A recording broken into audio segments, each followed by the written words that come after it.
सब network crime world को subscribe करें, बेल आइकन दबाएं और अपडेट पाएं।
तुम्हारे हर दिन, हर घंटे, हर पल पर मेरा हक है, सिर्फ मेरा हक है।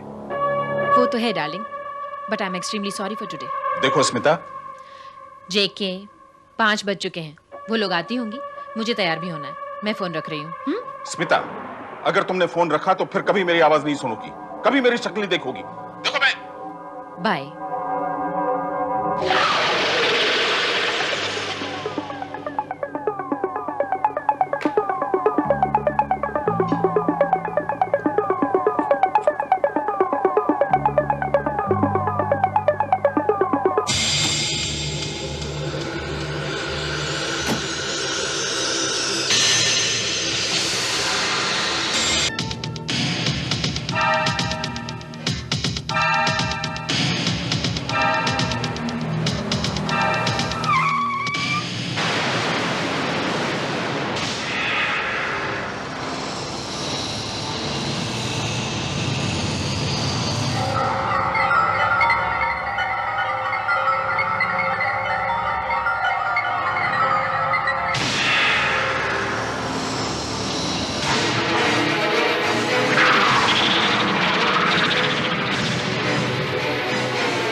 कमाल कर दिया।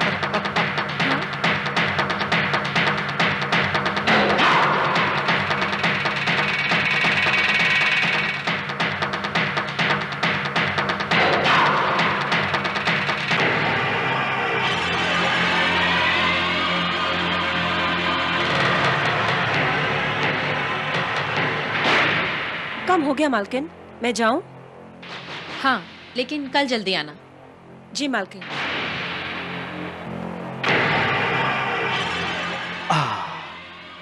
अच्छा डार्लिंग, मैं भी अभी चलता हूँ। तुम जल्दी से तैयार हो जाओ, मैं भी तैयार होके आता हूँ। Okay okay, bye bye. Bye. Rohit, या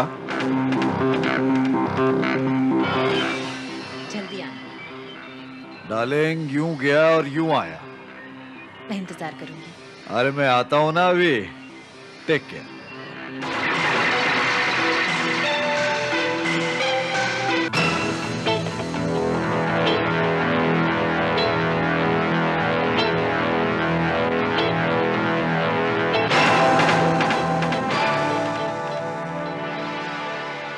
ओ खई के पान बनारस वाला।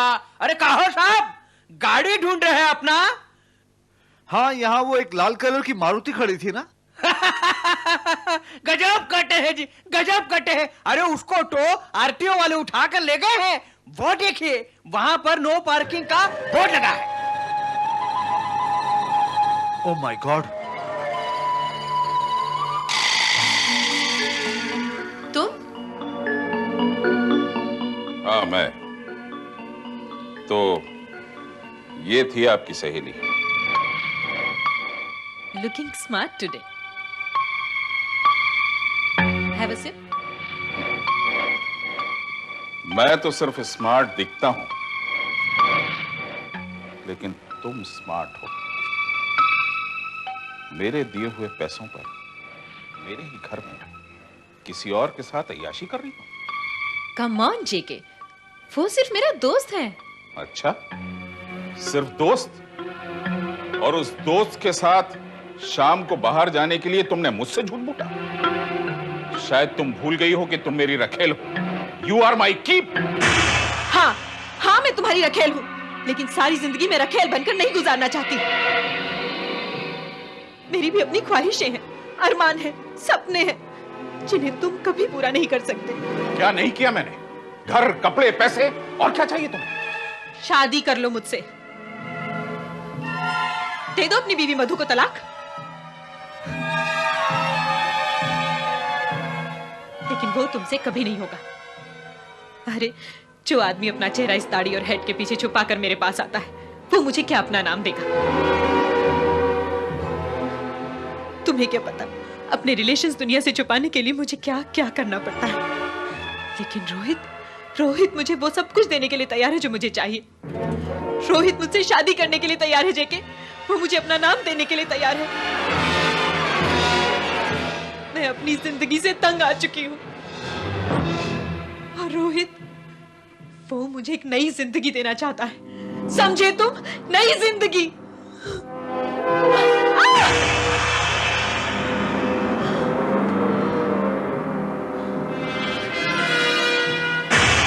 एक बात कान खोलकर सुन लो, मैं रोहित से शादी कर रही हूँ।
सिर्फ और सिर्फ तुम्हारे लिए जान।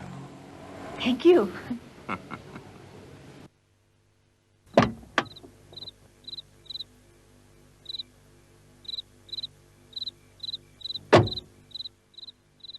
अरे क्या हुआ साहब, गाड़ी मिल गई ना? हाँ, मिल गई थी। पापा पापा पापा पा। स्मिता, स्मिता, स्मिता, कहां गई वो? Smita, oh my God, no, Smita, Smita,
मेम साहब,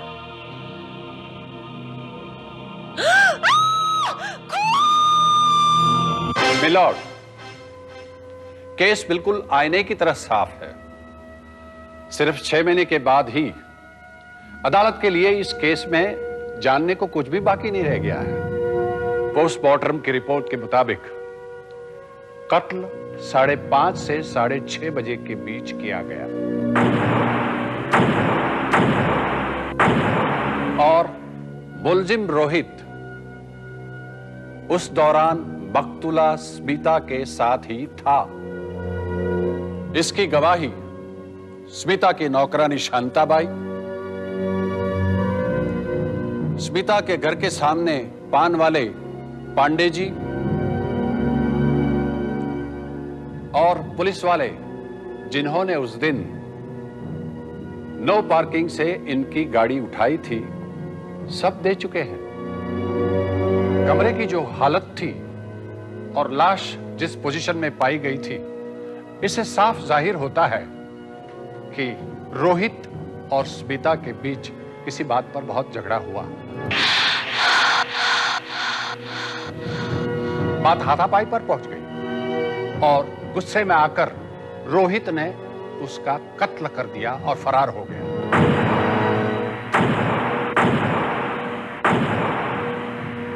it's a crime of passion. लेकिन एक मशहूर कहावत है मिलॉर्ड कि कातिल हमेशा कत्ल की जगह पर एक बार लौटकर जरूर आता है, और मुलजिम रोहित ने भी वही किया। 7 बजने की ठीक थोड़ी देर बाद वो मौका वारदात पर आया और वहां से अपने जुर्म का हर सुराग मिटाने की कोशिश की।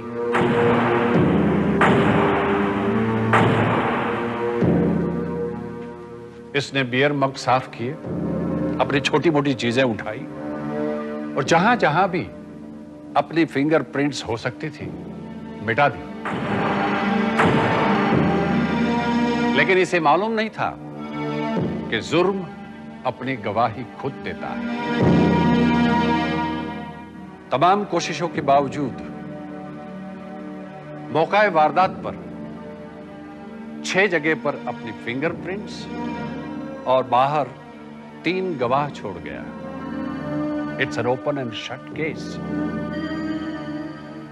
अदालत से मेरी दरख्वास्त है कि ताज़ीरात हिंद दफा 302 के तहत मुलजिम को मुजरिम करार देते हुए कड़ी से कड़ी सजा देनी चाहिए। That's all, Your Honor. वकील सफाई को कुछ कहना है? No your honour. तमाम गवाहों के बयानात और मौका वारदात पर प्राप्त सबूतों के आधार पर यह अदालत मुल्जिम रोहित पटवर्धन को मुजरिम करार देते हुए ताजरात हिंद की दफा 302 के तहत सजाए मौत का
कौन कौन आया था?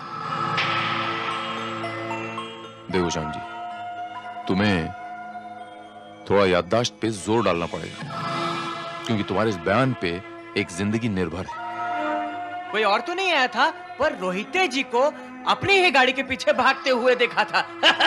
अच्छा ये बताओ श्याम जी कि स्मिता जी के घर में उनकी नौकरानी शांताबाई और रोहित के अलावा और कौन कौन आता था? उनकी 2-3 सहेलियां आती थी और हाँ, एक साहब भी आते थे। हर रोज? हर रोज तो नहीं, हफ्ते में 2-3 बार आते हैं। हाँ, और एक बात हमको याद आई, वो साहब भी उस दिन उनको अंदर जाते हुए तो नहीं देखा था, पर बाहर आते हुए जरूर देखा था। कितने बजे थे तब? टाइम का तो ठीक से ध्यान नहीं है, पर रोहित जी के दोबारा आने के कुछ देर पहले उनको मैंने देखा था। उनका नाम हुलिया कुछ बता सकते हो? नाम तो मालूम नहीं है, पर लंबा तगड़ा अधेड़ उम्र का आदमी, कैप हमेशा लगाते थे और दाढ़ी भी थी उनकी साहब।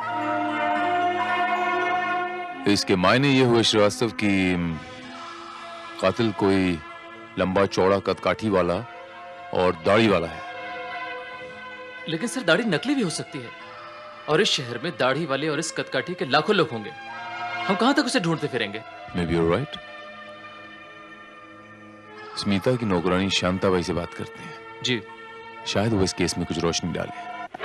हाँ साहब, ऐसे एक साहब बरोबर स्मिता मेम साहब के आया करते थे और उन दोनों के बीच अक्सर झगड़ा हुआ करता था। झगड़ा हुआ करता था? हाँ साहब, वो दोनों तो बरोबर झगड़ते रहते थे। किस बात पर?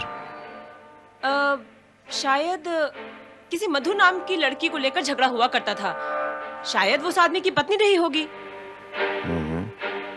ऐसी। क्या कत्ल वाले दिन तुमने उसे देखा था? नहीं साहब, उस दिन तो वो आदमी बाहर नहीं आया था। उस आदमी का नाम क्या है? नाम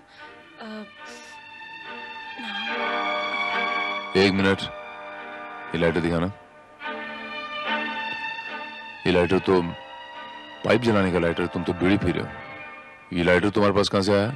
साहब, ये उन्हीं साहब का है। एक दिन भूल गए थे तो मैंने चुरा लिया।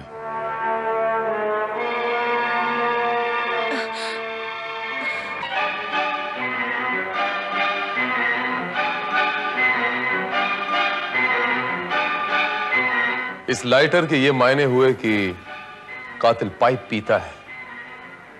कातिल का नाम जेके है, उसका शॉर्ट फॉर्म।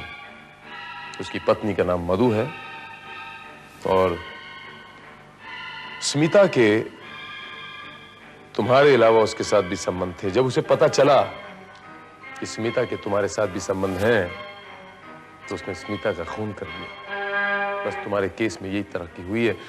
लेकिन इस मामले के तय तक पहुंचने के लिए मुझे स्मिता के घर जाना होगा।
इस चाबी का ताला तो मिल गया श्रीवास्तव, लेकिन इस चाबी का ताला हमें खोजना है। पूरे कमरे की तलाशी लो श्रीवास्तव। Sir,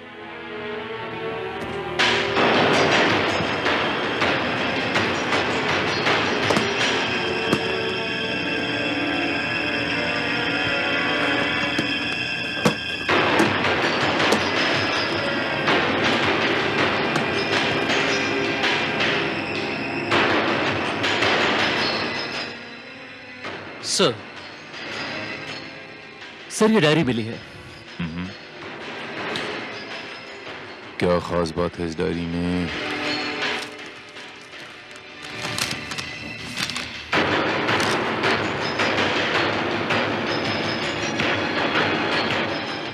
very strange.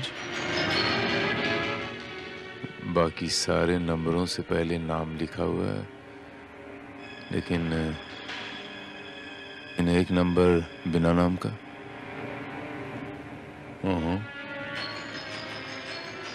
देखें।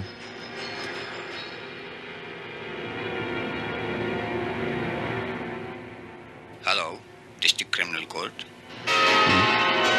ये डिस्ट्रिक्ट क्रिमिनल कोर्ट?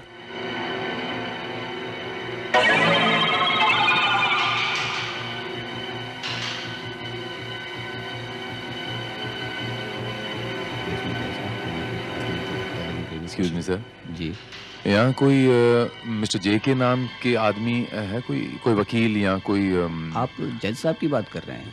उन्हीं को यहाँ जे के कहते हैं, जुगल किशोर मेहता। जुगल किशोर मेहता उर्फ जे के। ये मिलेंगे कहाँ पर अभी? जी, कोर्ट में। उन्होंने वॉलंटरी रिटायरमेंट ले ली है। आज उनका आखिरी दिन। जिंदगी के 17 साल मैंने इस जगह पर गुजारे। शुरू के 10 साल एक वकील के रूप में और 7 साल एक जज के रूप में। लेकिन आज के बाद शायद मैं इस कोर्ट रूम में तो क्या, किसी भी कोर्ट रूम में कभी नहीं जाऊंगा। आप तो नहीं जाएंगे सर, लेकिन आपके दिए हुए फैसले लोग हमेशा याद रखेंगे। वैसे आपके इतने लंबे कैरियर में क्या कभी कोई ऐसा मुकदमा आया जिसमें आपको मालूम हो कि कटघरे में खड़ा आदमी सचमुच गुनहगार है, फिर भी आपको उसे छोड़ना पड़ा हो क्योंकि आपके पास पर्याप्त सबूत या गवाह नहीं थे? जी नहीं, कभी नहीं। हाँ, कभी कभी ऐसा जरूर होता है कि कुछ समय के लिए अपराधी सजा से बच जाता है, लेकिन एट लास्ट, अब इसे अपराधी का दुर्भाग्य कहें या कानून का भाग्य, कुछ ना कुछ ऐसा होता है कि मुजरिम पकड़ा जरूर जाता है। इसे आप ईश्वरीय न्याय कह लें या कॉस्मिक जस्टिस, लेकिन मुजरिम हमेशा पकड़ा जाता है। Excuse me sir.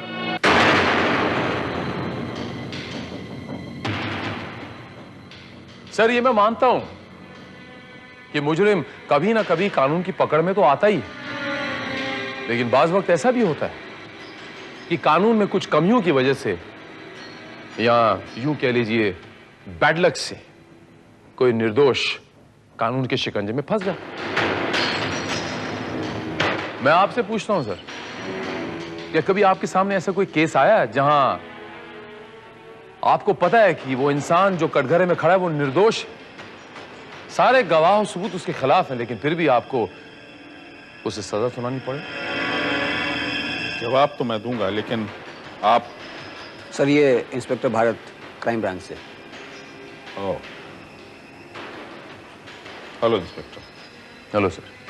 Sir, if you don't mind, आप लोग बातें करें, मैं इजाजत चाहूंगा। Thank you sir. I am extremely sorry to disturb you sir, पर बात दरअसल ये है कि मैं एक थीसिस लिख रहा हूं, capital punishment versus life imprisonment, और इसी सिलसिले में आपसे चंद बातें करना चाहता हूं। Oh yes, why not, why not. लेकिन इंस्पेक्टर, मेरी नजर में ऐसा कोई केस अभी तक गुजरा नहीं है जिसमें बेगुनाह को सजा हुई, और मैं सोचता हूं कि ऐसा हो भी नहीं सकता। मगर फिर भी कभी अगर ऐसा हुआ हो तो लेट्स सपोज तो केस रीओपन करना पड़ेगा।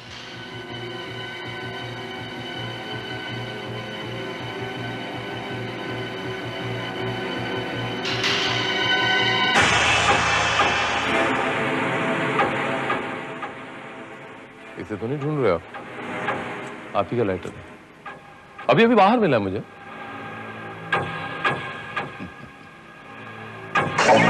मेरे पास अपना लाइटर।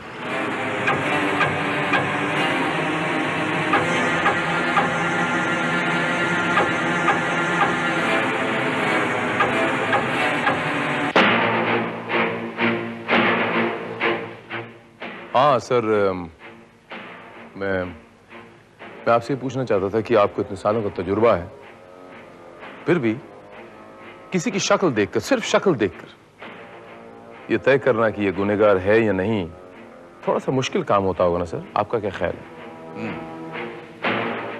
क्या नाम बताया आपने आपका? Inspector Bharat. Mister Bharat, inspector होने के नाते आपको यह मालूम होना चाहिए कि अदालत का फैसला किसी की शक्ल देखकर नहीं होता, बल्कि सबूतों और गवाहों की बुनियाद पर होता है। जी हाँ, और इंस्पेक्टर होने के नाते ही मैं ये भी बखूबी जानता हूं कि सबूत और गवाह पैदा भी की जा सकते हैं, और कभी कभी परिस्थितियां भी उन्हें पैदा करती हैं। आप किसी खास केस की बात कर रहे हैं? जी हाँ, मैं रोहित पटवर्धन के केस की बात कर रहा हूं।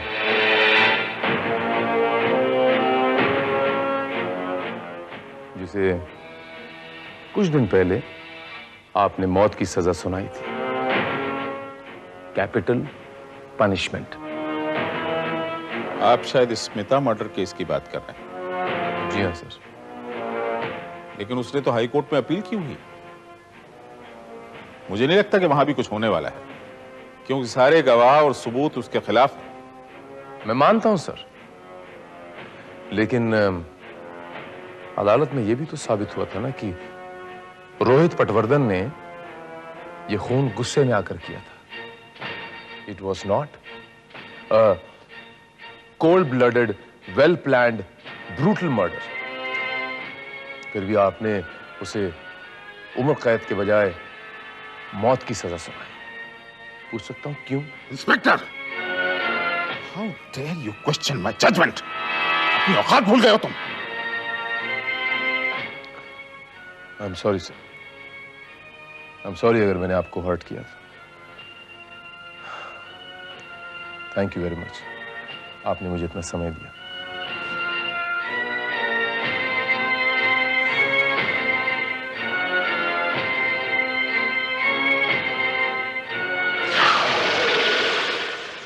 सर, अभी अभी आप ही ने कहा था ना कि मुजरिम हमेशा पकड़ा जाता है। अभी थोड़ी देर पहले आपने कहा था।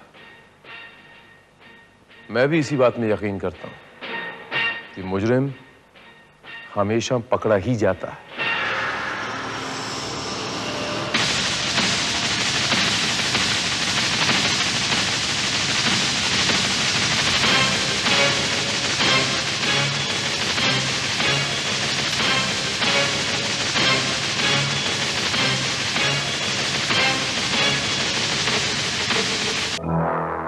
सर। हाँ Srivastava, any progress? Sir, Jugal Kishore के घर का नंबर है 6360-329 और उनका एड्रेस है 305 जजेस कॉलोनी। श्रीवास्तव, तुम एक काम करो, डिपार्टमेंट के स्केचिंग आर्टिस्ट को बुलाओ जी। और वो जेके की पत्नी का क्या नाम बताया था शांताबाई ने? Madhu. Madhu, just a moment.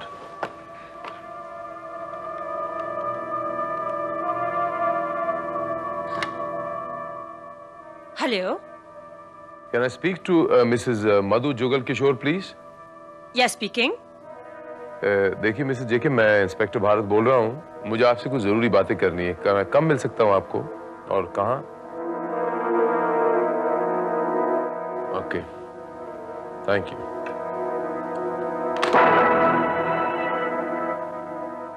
Srivastava, लगता है हमें उस चाबी का ताला मिल गया है।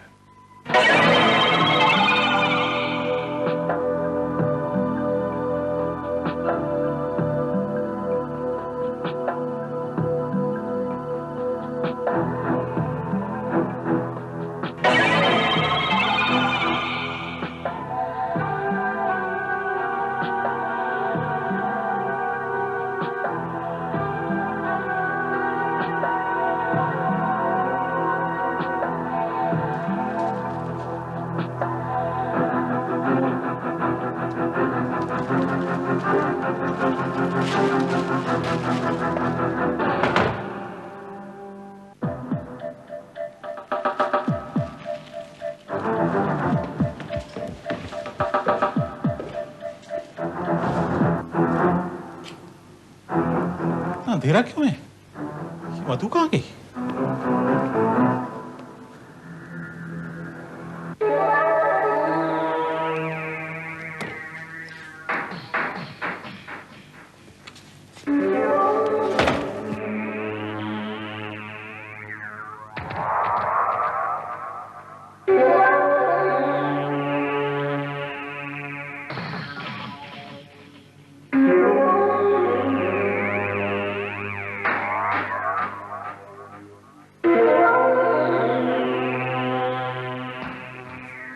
मधु, मधु, रामदीन, अरे भाई कहां मर गए सब लोग?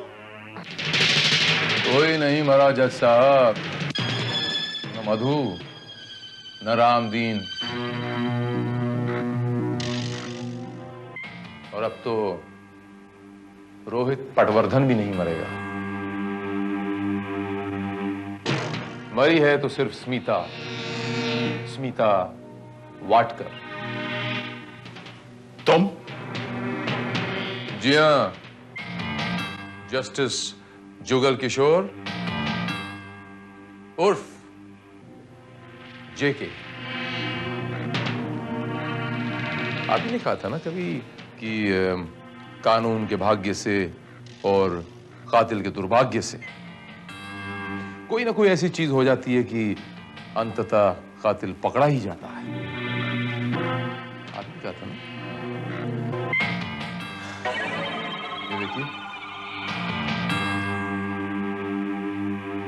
6 महीने बाद एक सुराग धरती का सीना फाड़कर बाहर निकला। ये चाबी स्मिता जी के घर की और ये चाबी आपके घर की। यही वो चाबी है जिससे मैंने आपका दरवाजा खोला और आपके घर में आ गया। तुम कहना क्या चाहते हो? कहना नहीं, आपको कुछ दिखाना चाहता हूं।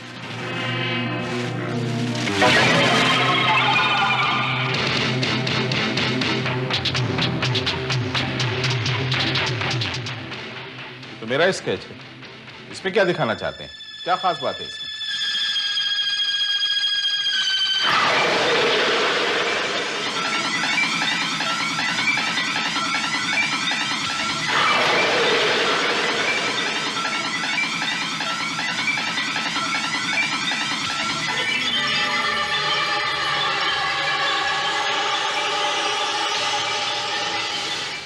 इसमें तो है।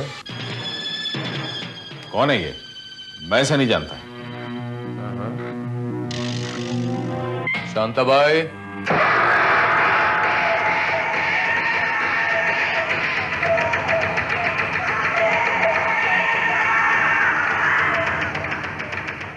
पांडे,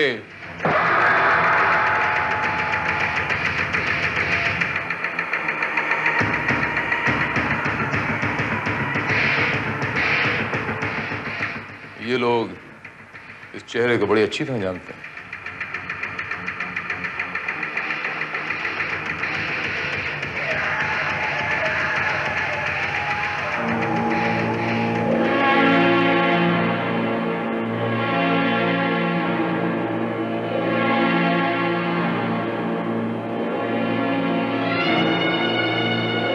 मैंने कभी सपने में भी नहीं सोचा था कि आपका ये रूप भी हो सकता है।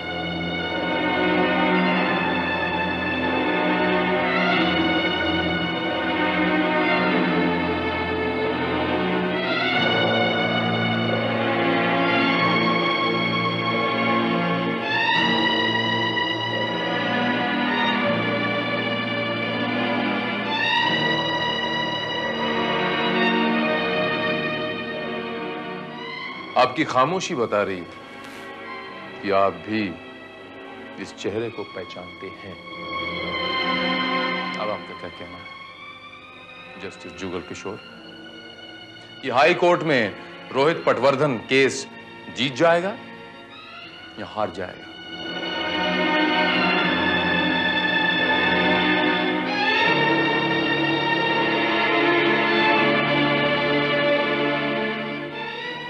जीतेगा। रोहित पटवर्धन जीतेगा। I am guilty. स्मिता का खून मैंने किया है।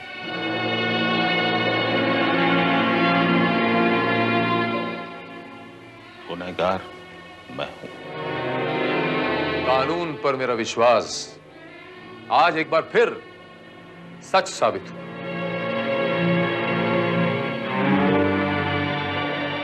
चाहे कुछ भी हो जाए, मुजरिम कभी ना कभी पकड़ा जरूर जाता है।